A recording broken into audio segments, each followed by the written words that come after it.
بيبدأ المسلسل بكانج وهي في المترو وبتكون رايحة لمقابلة شغل، بس بتلاقي كتاب جنبها وبتبدأ تقرا الكتاب ده لدرجة ان المحطة بتاعتها بتفوتها، فبتكون متأخرة جدا وبتفضل تجري في الشارع علشان تلحق توصل بسرعة. وبتكون متقدمة لشغل في شركة محاماة اسمها شركة يوليم، وبيكون عندها في الشركة دي مقابلة علشان تتعين في وظيفة، بس هناك مش بتلحق تروح وبتكون متأخرة. بس هي بتخش فجأة وبتقول لهم ان هي اسفة على التأخير يعني. وبيكون كده في محامي اسمه يون واللي هو بطلنا يعني، وبيكون باين عليه ان هو بيحب قوي الالتزام بالمواعيد وما بيحبش ان هي تتاخر. وكمان خد باله من هدومها يعني وشكلها، ان كان في بقعه كده على هدومها بس هي عملتها بالكوريكتور، فعلى طول اول ما بيشوفها بيقول لها تطلع بره، وفعلا اللجنه بتخرجها بره. بس بيدوها فرصه تانية بعد ما بيعرفوا ان هي كانت في مسابقه كبيره جدا للمحاماه وكانت شاطره جدا فيها وكل الناس كانوا مبهورين. ففعلا لما بتخش تاني مره بيبداوا يسالوا اسئله عن القواضي والحاجات دي، فبتبهرهم كلهم باجوبتها لانها بتكون الوحيده حرفيا اللي بتجاوب جواب منطقي، وكمان محامي شاطر بس اللي يجاوب عليه. وبعد لما بترجع للبيت بتقول لاصحابها ان هي متاكده ان هي عمرها ما تتقبل في المقابله دي، وان هي اصلا ما كانتش جايه تعمل مقابله في شركه يوليم ولا اي حاجه، كانت رايحه تعمل مقابله في الشركه المنافسه ليها اللي هي شركه لي. وبتتصدم لما بيجي لها رساله من شركه يوليم وبيقولوا لها ان هي اتقبلت فيها، فبتكون مش مصدقه ازاي اتقبلت اصلا، بس بتكون فرحانه. تاني يوم بقى بيكون كل المتدربين موجودين علشان هيختاروا الشركات اللي هم عاوزين يخشوا فيها يعني من بين المحامين اللي هم عملوا لهم الاختبار، وكل شركه بتقول المميزات بتاعتها. بس لما بيجي دور يون بيقول لهم على وضوح كده ان شركته ملهاش اي مميزات، وان هم بيشتغلوا وقت طويل والمرتبات قليله وكل عيوب الدنيا في الشركه حرفيا. فطبعا المحامين المتدربين لما بيسمعوا كده بيقرروا يعني ان هم مش هيخشوا الشركه بتاعته، وفعلا كلهم بيختاروا الشركات التانية. بس لما بيجي دور كانج هي الوحيده اللي بتختار الشركه بتاعته، وبيكونوا كلهم مستغربين جدا ازاي هي اختارتها. وبعد ما بتختارها اصلا يون ما بيكونش موافق ان هي تخش الشركه بتاعته بسبب ان هو اول انطباع خده عنها ان هي مستهتره وكده،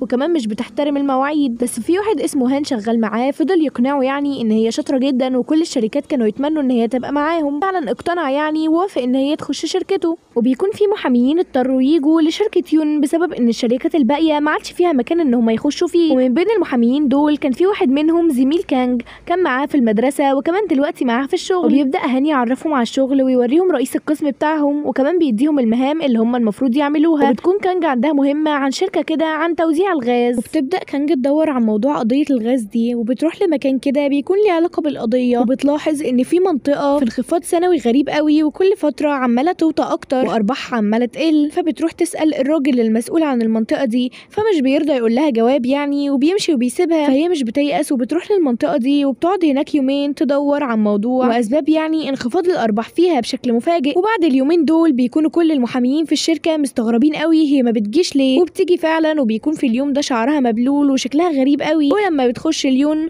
بيكون خلاص مقرر اصلا ان هو هيطردها، بس هي بتصمم ان هي تديله مبرر هي كانت متاخره ليه وكانت فين اليومين اللي فاتوا، وبتقول له ان هي كانت بتشتغل بره، وبتقول له عن موضوع انخفاض الارباح دي وان هي كانت بتدور في الموضوع ده. وبتعرف يون كمان ان سبب انخفاض الارباح هو بسبب ان في سرقه في المنطقه دي، ولما بتروح المحكمه بتقدر فعلا تثبت ان كان في سرقه في المنطقه دي وبتكسب القضيه بكل شطاره. وبعد جلسه المحكمه بنعرف ان هي مرتبطه وكانت قاعده مع حبيبها اللي خلاص هيتجوزوا قريب. بس وهم ماشيين من المطعم ده بيقابلوا راجل وست كده، وساعتها حبيبها بيبدا يعرفها على انها بنت محامي كبير جدا وان مامتها كانت في جامعه سول، وبيكون كل اللي همه كده ان عيلتها يعني حاجه كبيره، وهي حست كده انه مش بيحبها لانه معرفهاش عادي. وهم راجعين بتساله اذا كان بيحبها بجد، فبيقول لها ان هو اكيد بيحبها، بس برضه بيتكلم عن عيلتها والكلام ده لان هو فخور بيها، بس مش بتصدقه اصلا. وبتقول له ان هي عاوزه تحكي له حاجه بس هتحكيها له بعدين. بنيجي المشهد بقى واللي البطل كان في بيته وبيتفرج على فيديو كده، واللي واضح انه كان متجوز قبل كده، وده كان فيديو مراته مصوره له، وبيكون باين ان هو لسه ما اتخطاهاش اصلا. نيجي بعد كده لعياده الخصوبه، وبيكون في واحد اسمه بارك عمال يعمل خناقه كبيره جدا هناك، وبيقول لهم ان هم ضحكوا عليه بالعمليه اللي عملوها له وان هم نصابين وانه عاوز يحبسهم. بس ساعتها الامن بيمسكوا علشان يبطل اللي بيعمله ده، وبيكسر لهم يعني حاجات في المكان بتاعهم. واللي بيكون ماسك القضيه دي هو يون،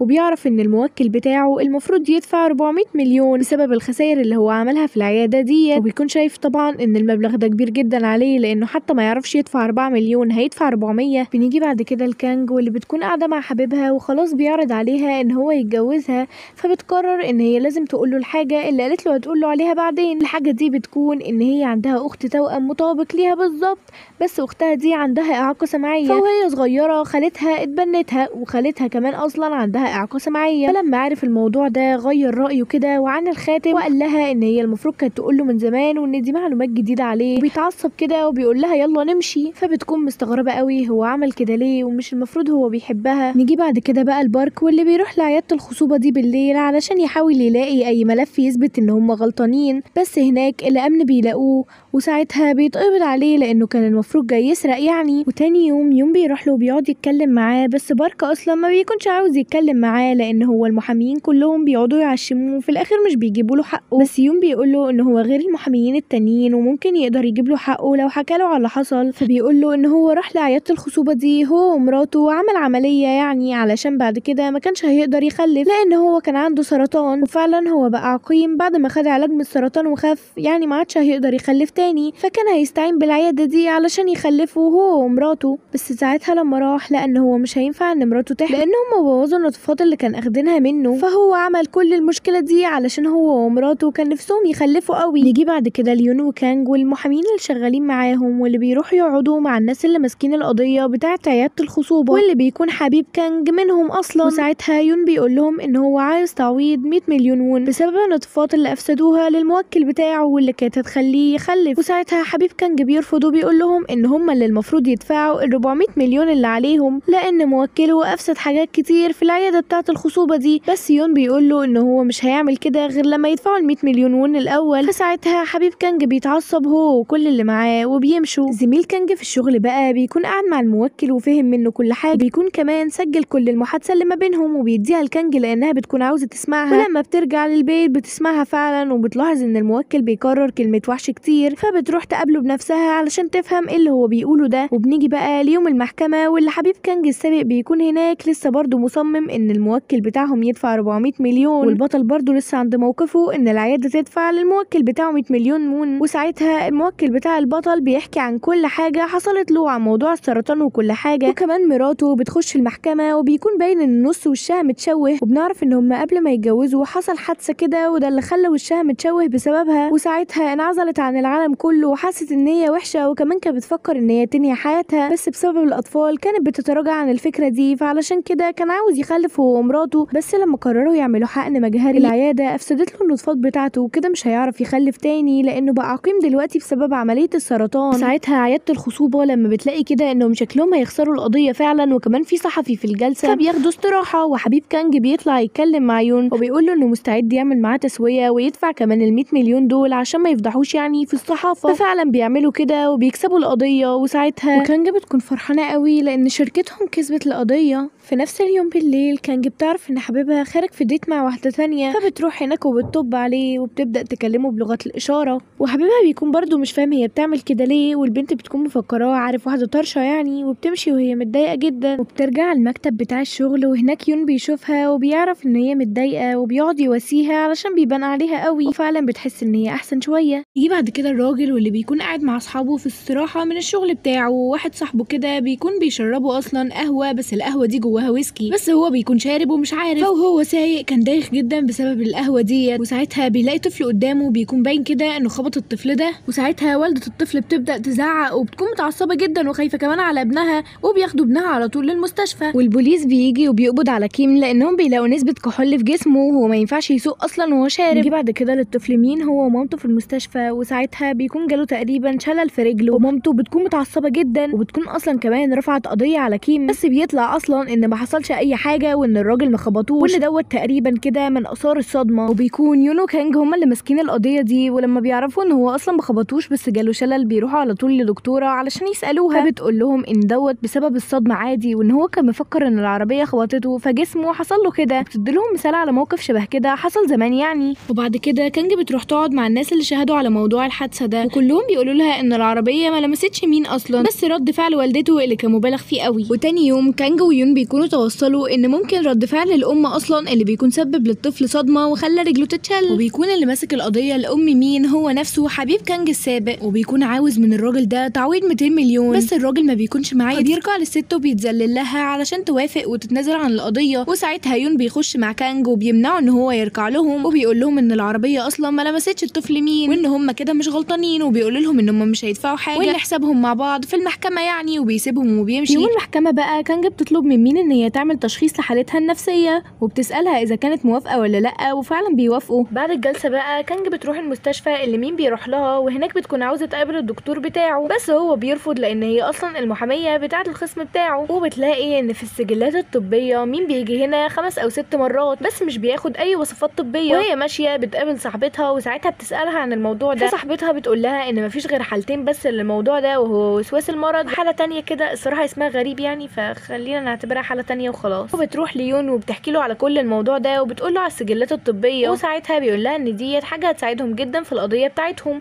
وبيكونوا لسه متوصلين برضو ان مين هي السبب انه جاله صدمه. نيجي بقى اليوم المحكمه، واليوم بيكون جاب دكتوره علشان تشخص حاله مين، والدكتوره بتقول ان هي فعلا ممكن تكون السبب بسبب ان مين اتشل وجات له صدمه. وساعتها البطل بيبدا يسال مين عن اسئله كده في حياتها، وبيعرف ان هي عايشه هي ومين لوحدهم بس لان جوزها بيشتغل بره وما شافتش اهلها بقالهم كتير. وبيكون مين بيسمع كلام امه في كل حاجه حتى لو هو عارف ان هي غلط، ومتاثر جدا بامه ومتعلق بيها. وكمان بنعرف ان هي اصلا ما فطمتوش من الرضاعه مع انه عنده 5 سنين، مش فاهمه ازاي بجد يعني. وبتكون كده شكلها مريضه فعلا، فساعتها يون بيفضل يزعق لها وبيجرحها بكلام كتير جدا، والام بتنهار خالص. بعد المحكمه كانج بتطلع تتكلم مع يون وبتساله هو عمل كده ليه، وبتزعق له يعني وما كانش ينفع تعمل كده لان هو اصلا رئيسها. وساعتها بيقول لها ان في امهات اصلا ما تستحقش ان هي تبقى امهات، وان الست ديت انانيه علشان كده هو عمل كده، وبيسيبها وبيمشي. في نفس اليوم بقى بالليل كانج بتكون في الشركه، وساعتها بتشوف يون وبتعتذر له على اللي هي عملته، وان هي ما كانش ينفع تعمل كده لانه برضه رئيسها. فبيقول لها ان هو مش زعلان ولا اي حاجه، وساعتها برضه بتحكي له عن موضوع اختها التوأم، بس رد فعله ما بيكونش وحش يعني، بيكون عادي. وكمان بيفتكر لما ما كانش هو ومراته اتطلقوا لسه، وكانت ساعتها عارف ان هي حامل، بس هي انكرت الموضوع ده، وكمان اصلا قالت له ان هي مش عاوزه تخلف ولا اي حاجه لانهم كانوا متفقين على كده من قبل ما يتجوزوا. وبيجي بعدها راجل كده بيلعب مع كلب اللي هو الكلب بتاع البطل، وبنعرف ان طليقه يون هي متجوزه دلوقتي الراجل ده وكمان حامل. مش عارفه الصراحه دلوقتي الخلفه حلت في عينيها يعني ولا ايه. بنيجي بعد كده لواحد اسمه تشول، وبيكون واقف مع واحد من المحامين اللي في شركه يوليم، وبيقول له انه عاوز المحامي يون يمسك له قضيه في مقابل ان هو هيمول شركتهم بدل شركه لي اللي هي منافسه ليهم. وفعلا بعدها على طول بيروحوا يقعدوا مع المحامي يون، وبيقول له ان هو عاوز يمسك له القضيه بتاعته. فيون بيقول له ان هو يمسك القضيه فعلا بس مقابل ان هو يمول شركتهم ب 500 مليون وون. ففعلا بيوافق على الموضوع ده، ويون بيمسك قضيته. وبتكون المربيه اللي بتاخد بالها من بنته اللي عندها 6 سنين مبلغه عنه بتهمه ان هو بيضرب بنته ومبهدلها خالص، وكمان معاه دليل صور وحاجات، بس هو بيقول لهم ان ممكن الدليل ده يكون معمول بالميك اب عادي، وبيكون عاوز يعني يون ينفي التهمه دي عنه. فساعتها مساعد يون بيقول لكانج ان هي تروح للمربيه دي وتفهم منها كل حاجه. وفعلا كانج بتروح للمربيه بيتها، والمربيه بتحكي لها ان بنته بتخاف منه جدا لدرجه انه اول ما بيوصل بتفضل تستخبى منه لان هو بيضربها على طول وجسمها كله معلم كدمات. وبتقول لها ان هي لما فكرت تبلغ عنه طردها. فكانج بتصعب عليها قوي البنت الصغيره وكمان المربيه، ولما بترجع بتقول للبطل انه ما يمسكش قضيه زي دي، بس هو بيقول لها ما تتدخليش وما تحكمش على كل حاجه بمشاعرها. بعد كده كانج بتعرف ان المربيه كيم دي اصلا عندها سجل اجرامي وان هي كانت بتسرق، فبتحس ان هي فعلا غلط وما ينفعش تتعاطف مع الناس كده بكل سهوله، وان هي ممكن تكون كدابه عادي جدا. بتروح ليون وبتعتذر له ان هي فكرت في الموضوع بمشاعرها وان هو عنده حق. فساعتها بيقول لها ان ممكن برضو يكون ابوها بيضربها، ده مش مبرر يعني ان الست دي حراميه، ان هي مش بتقول الحقيقه. في نفس اليوم بقى يون بيروح علشان يزور تشول، وهناك بيكون جايب لعبه لبنته الصغيره، فلما بيجي يديها اللعبه ويطبطب على راس بنت تشول بتفكره هيضربها وبتدافع عن نفسها، وبيكون كده فاهم ان ابوها بيعنفها فعلا وبيضربها. تاني يوم بقى كانج ويون وتشول كمان معاهم بيقعدوا مع المربيه كيم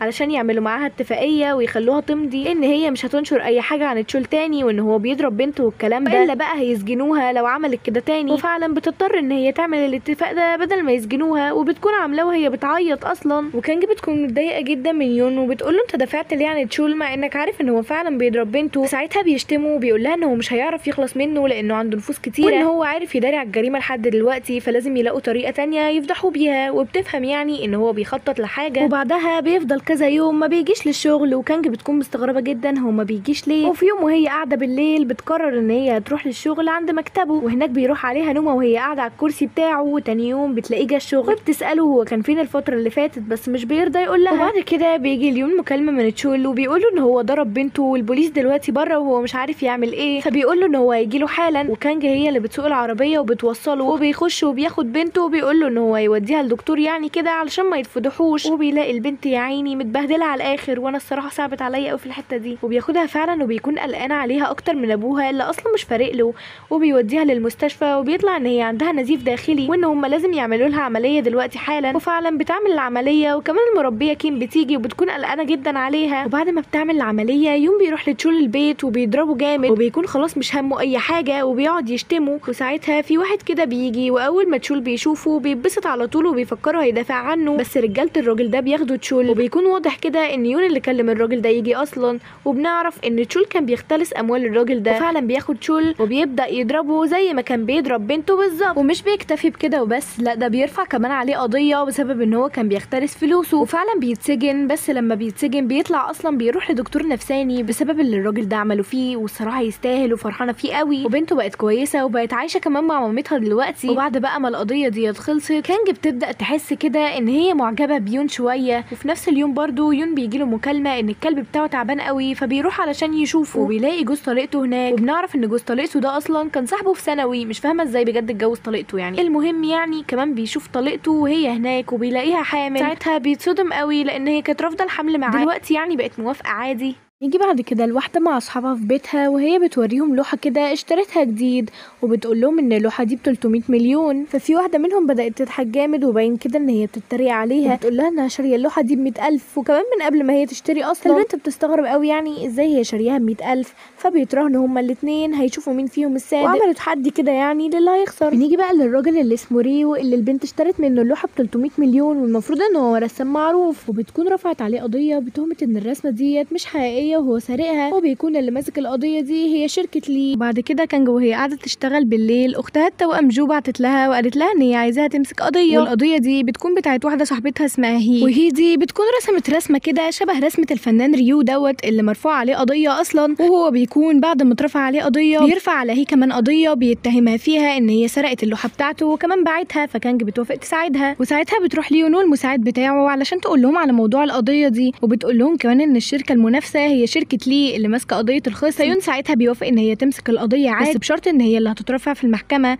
فساعتها فعلا بتوافق. بنيجي بعد كده بقى الحبيب كانج القديم، ولما بيعرف ان كانج هي اللي هتمسك القضيه دي بيقول للمحاميه اللي ماسكه القضيه ان هو عاوزها تشتغل عليها جامد وتكسب كانج دي باي طريقه. وبتبدا كانج بقى تشتغل على القضيه بتاعتها بس بتكون تعبانه قوي وكمان محتاجه مساعده من يون، فبتروح وبتطلب منه المساعده. فبيقول لها ان هي قبل ما تمسك القضيه ومتوتره والكلام ده لازم تصدق الاول ان فعلا موكلتها هي اللي رسمت الرسمه دي، لان هي لما تصدق هتترفع بسهوله. فعلا بتاخد بالنصيحه بتاعته. بنيجي بقى اليوم المحكمه وكانج برضو بتكون لسه متوتره وبتكون محاميه شركه لي عماله تضغط قوي على هي، وبنعرف ان هي دي اصلا عندها اعاقه يعني، وكان جالها حاله كده من بعد ما باباها توفى، وشركه لي كانوا بيحاولوا يثبتوا بكل الطرق ان هي سارقه اللوحه ديت مش هي اللي رسماها، وبياخدوا استراحه. وساعتها كانج بتفتكر كلام يون ليها وفعلا بتصدق موكلتها، وموكلتها بتحكي لها كل حاجه وبتقول لها ان الرسمه ديت عباره عن وش باباها، ووش باباها ده مش هيظهر غير لو حطت فلاش او نور كده على اللوحه يعني. فعلا بيجربوا وبيطلع وش باباها وكده خلاص يعتبر كسبوا القضيه. لما الجلسه بتبدا تاني كانج بتقول كل الكلام ده وكمان بتحط النور على لوحه الفنان ريو ده، وبتلاقي ان وش بابا هي موجود فعلا، وكده بيكون فعلا هو اللي سارق اللوحه منها. ومامة هي بتكون مبسوطه جدا وبتشكر كانج، وبكده بيكونوا كسبوا القضيه. بنيجي بعد كده لتاني يوم في الشركه بتاعتهم، واللي بيكون في واحد كده من اللي عندهم اسهم في الشركه دي بيتنزل ساعتها عن نصيبه وعن منصبه دوت، وبيقول ان اللي هيمسك بعده واحده اسمها كو، وكلهم بيكونوا مصدومين قوي من الموضوع ده، ويون بيكون فرحان قوي.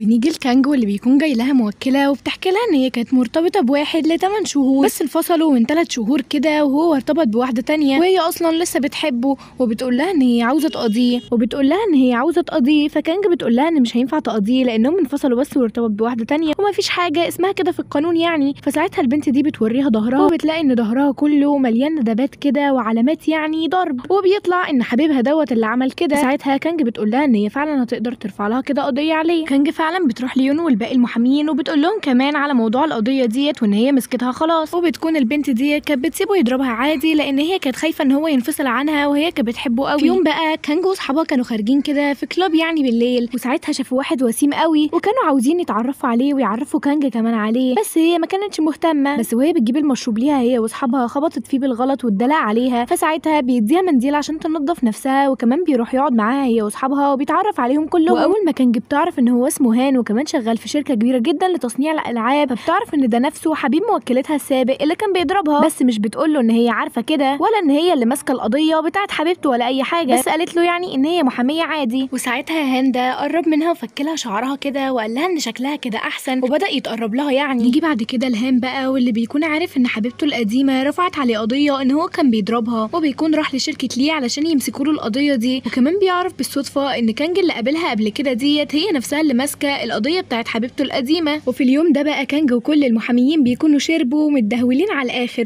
لان يون اداهم البطاقه بتاعته يخرجوا بيها براحتهم، وساعتها بتركب معاه في العربيه وبيوصلها للبيت لان هي بتكون اصلا مش عارفه تقف على رجليها. وبيكون تاني يوم شركه لي ويوليم المفروض يتقابلوا بسبب القضيه بتاعت هان، وساعتها هان بيطلب من كانج ان هم يقعدوا يتكلموا لوحدهم، وفعلا كل المحامين بيطلعوا بره بس بيكونوا مستغربين قوي هو عاوز يتكلم مع هان لوحده ليه. وساعتها بيقول لكانج ان هو مستعد يدفع اي مبلغ عادي حبيبته القديمه عايزاه بس الموضوع يخلص يعني، وان هي كده مش هتكون مستفيده حاجه لان هو اصلا يقدر يفضحها عادي جدا. وبعد ما بيخلصوا كلامهم مع بعض هان بيجي قدام المحاميين وحبيب كانج السابق وبيقرب منها وبيفك لها التوكن تاني، وبيقول لها ان هو قال لها قبل كده ان شعرها احسن وهي فكاه وان شكلها جميله يعني. بيكونوا كلهم مصدومين ومستغربين قوي هي ازاي تعرف هان اصلا. بيسالها اذا كانت تعرفه، فبتقول له ان هي شافته بالصدفه من كام يوم في كلاب كده وهي مع اصحابها، فهو بيفتكر ان هي اتقربت له قصد علشان تعرف عنه معلومات يعني بما انها ماسكه القضيه بتاعت حبيبته القديمه، بس لما بتيجي تشرح له مش بيديها فرصه. بعد كده كانج بتروح تقابل الموكله بتاعتها وفعلا بيتوصلوا لتسويه وان هم يخلصوا الموضوع مع هان بالتراضي، وبيروحوا يقابلوه وفعلا بيخلصوا الموضوع، وبتكون كده القضيه اتقفلت من غير محاكم ووجع دماغ. وبعد ما بيخرجوا هان بيحاول يقرب لكانج تاني بس بتهزقه فبيضطر بقى يبعد عنها المره دي.